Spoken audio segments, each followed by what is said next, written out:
Bom dia, pessoal. Quem fala é Carol Luquitic, analista-chefe da XP Investimentos. Esse é o Morning Call da XP do dia 8 de janeiro de 2019.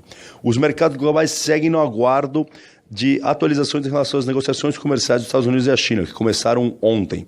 O dólar ele vem enfraquecendo, as commodities em tom de retomada e os principais mercados em leve alta.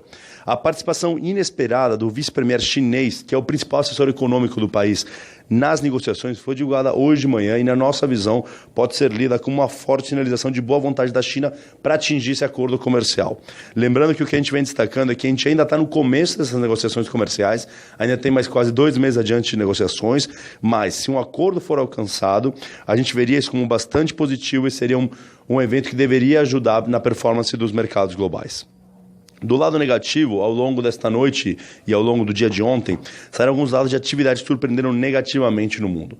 Nos Estados Unidos, destaque para o ISM Non-Manufacturing, que basicamente lê a atividade do setor de serviços, que caiu de 60,7 no mês passado para 57,6 neste mês. Ainda é um dado em expansão, mas ressalta uma desaceleração da atividade nos Estados Unidos. E mais importante, talvez mais preocupante do que isso, foram os dados na Alemanha, com a produção industrial caindo quase 2% mês contra mês em novembro. Isso contra a expectativa de que caísse 0,3%. Então, de novo, caiu quase 2% e a expectativa era que caísse 0,3%. Isso ressalta um risco de recessão na Europa. Lembrando que o que a gente tem visto nos últimos 6 meses é uma desaceleração no crescimento no mundo, onde a China tem chamado a atenção, mas a China já vem endereçando isso, pisando no acelerador, com uma série de políticas de estímulo. Então, a gente espera uma estabilização no começo de 2019 agora. A Europa também tem desapontado negativamente e aí preocupa mais porque não tem muitas ferramentas para a Europa contrabalancear isso. E os Estados Unidos, que vinha num crescimento muito forte, tem desacelerado, mas deve continuar nesse tom de crescimento ali próximo de 2,5% em 2019. Indo para o Brasil agora, tem uma notícia bastante importante falando que hoje o time econômico poderia enviar ao Bolsonaro a primeira proposta oficial da Previdência. Aí se fala de algumas regras de transição mais duras, então encurtando a regra de transição dos 21 anos que está na proposta do Temer hoje para 10 ou 12 anos, mantendo a idade mínima para homens de 65 anos e para mulheres poderia ficar em 62 anos ou ser aumentada para 63. Essa primeira proposta ela é, vamos dizer assim, mais dura ou mais abrangente do que a reforma do Temer hoje está no Congresso, mas lembrando que ainda deve ter negociações dentro do próprio governo antes da reforma ir ao Congresso, e essa reforma deve ir ao Congresso somente depois que tiver definição da eleição da liderança na Câmara e no Senado. Lembrando que Rodrigo Maia segue favorito para a eleição da Câmara, e quando a gente olha para o Senado, a disputa está bastante aberta, mas hoje tem um evento importante. O Dias Toffoli, o ministro Toffoli, pode analisar hoje o recurso para se a votação da eleição do Senado é aberta ou não. Isso é importante, pois se a votação for fechada, o Renan Calheiros poderia ter uma chance bastante expressiva de ganhar, enquanto que se a votação for aberta, essa probabilidade cai bastante, e aí fica bastante incerta a votação do Senado. Do lado das empresas, vou passar já para o Gabriel Francisco, onde ele vai destacar a notícia em relação à Petrobras, da sessão onerosa, e depois a Bruna Pezin vai destacar sobre Azul, os dados de tráfego de dezembro e a prévia da Gol para o quarto trimestre. Bom dia, pessoal, tudo bem? Ontem a Petrobras fechou em bilhões de dólares, ou 52 bilhões de reais, que daria aproximadamente R$4 por ação. A notícia não tinha sido confirmada pelo governo e, de fato, ao final do dia, o mesmo emitiu um comunicado dizendo que tal valor não é o final, é apenas um dos cenários de uma análise de sensibilidade que o governo anterior apresentou para a equipe de transição.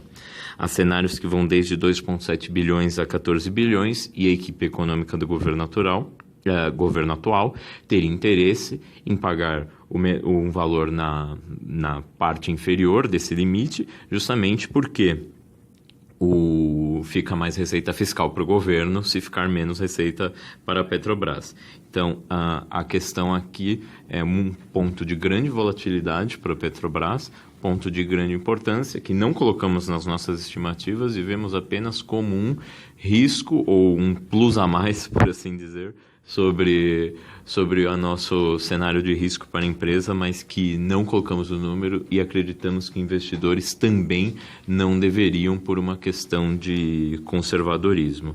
Aqui o que importa é saber que essa discussão deve se resolver esse ano, alguma coisa a Petrobras deve receber, mas as expectativas devem ser baixadas. Hoje, com essa não confirmação do governo dos valores de ressarcimento, é esperado alguma realização, apesar dos preços do petróleo seguirem razoavelmente fortes lá fora. Vou passar agora para a Bruna Pesin, que vai comentar da prévia de aéreas. Bom dia, pessoal. Começando pela Azul, então.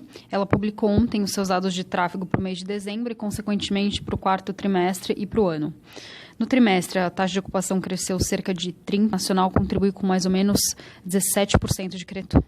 No ano, o crescimento de oferta ficou dentro do intervalo guiado pela empresa, em 16%, em linha com o esperado também. A empresa tinha guiado para um crescimento de oferta consolidado no ano entre 16% e 18%. Já a Gol, ela publicou a prévia para os resultados do quarto trimestre de 2018, antecipando um trimestre forte. Vale destacar a expectativa de margem operacional de cerca de 20%, mas que inclui a venda de aeronaves que foi anunciada no final de dezembro. E ela também ressalta uma alavancagem de cerca de 2,3 vezes dívida líquida EBITDA não ajustado. Dívida líquida não ajustada. Já, só relembrando, a devolução das aeronaves contribuiu com cerca de 1 bi de redução na dívida líquida, de acordo com a empresa. Isso também impactou a margem EBIT do ano e a gente estima que esse impacto tenha sido relevante dentro desses 20% estimados pela empresa. Eu vou ficar por aqui e passo agora para o André. Bom dia a todos. Rapidamente sobre a posse do presidente do Banco do Brasil, Rubem Novaes. Falou bastante sobre criação de valor, foco em resultado. Isso está em linha com a nossa expectativa aqui de manutenção da gestão e do foco que a gente viu ao longo da gestão do Paulo Caffarelli, né, que terminou quando ele foi para a Cielo no final do ano passado. Comentaram, o novo presidente não comentou diretamente sobre as privatizações ou vendas de ativos. A gente vai ter que aguardar cenas dos próximos episódios para ter uma maior claridade com relação a isso, mas em linhas gerais foi um tom positivo. A carteira rural carteira de agronegócio vai seguir tendo a sua relevância, porém com menores subsídios. O banco vai sugerir algumas contrapartidas com relação a isso para manter o crescimento da carteira, mas a gente segue bastante confiante com a execução do plano aí do novo CEO, enfim, da nova cara aí do banco nesse novo governo. Temos recomendação de compra com o preço-alvo de R$ 51,00 por ação. Estamos à disposição para qualquer dúvida. Desejamos um ótimo dia a todos. Bom dia, pessoal. Quem fala é Carlos Luquitic, analista-chefe da XP Investimentos. Esse é o Morning Call da XP do dia 8 de janeiro de 2019. Os mercados globais seguem no aguardo de atualizações em relação às negociações comerciais dos Estados Unidos e a China.